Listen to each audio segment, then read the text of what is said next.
Эрүүл мэндийн шинжилгээ ухааны их сургуулийн эрдэмтэн судлаачид болон мэрэгжлийн байгууллагынхны хийсэн судалгаагаар элэгний дельта вирус хүн амын 5% тархсан бол хүүхдүүдийн дунд халдвар 13.6% байна гэжээ. Энэ үзүүлэлтээр Монгол улс олон улсын хэмжээнд өндөр түвшинд байна гэж дельта вирусыг дэлхийд анхнаас эрдэмтэн Risotto дүгнэлээ.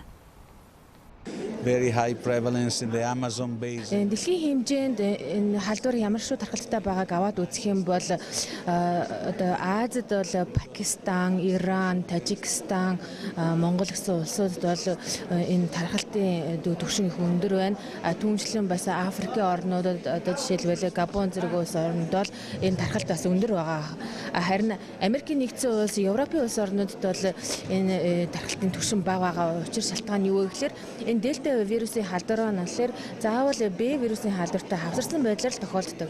Тэгэхээр Б вирусын эсрэг вакцинд хамруулсан учраас Америк болон Европт бол дельта вирусын халдвар бага байгаа юм аа.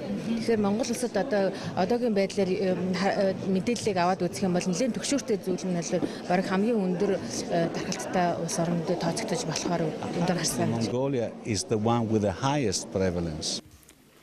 Тэрээр Монголд ирж вирустэй өвчтөнд тавих хяналт болон шин төрлийн эм бэлтгэл хэрэглэхтэй холбоотой зааварчилгаа, эмчилгээ онцлогоо зэрэг холбогдох хэд хэдэн сэдвээр Америкийн нэгдсэн улсын Glade Essence компанитай хамтран олон улсын сургалтыг явуулж байна.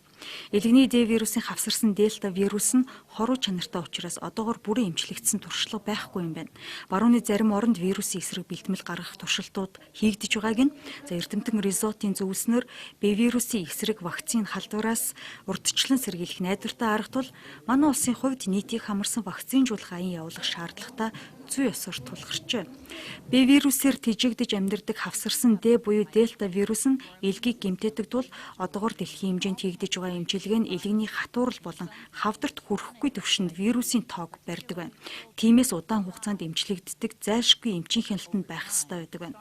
Эрдэмтэн Risotto-ийн хувьд Америкийн нэгдсэн улсын үндэсний хүрээлэнд шимпанзе сармагчин дээр хийсэн судалгаанаас Б вирусээс өөр үйлдэлтэй вирус давхар илрүүлсэн нь Д вирус ээжээ.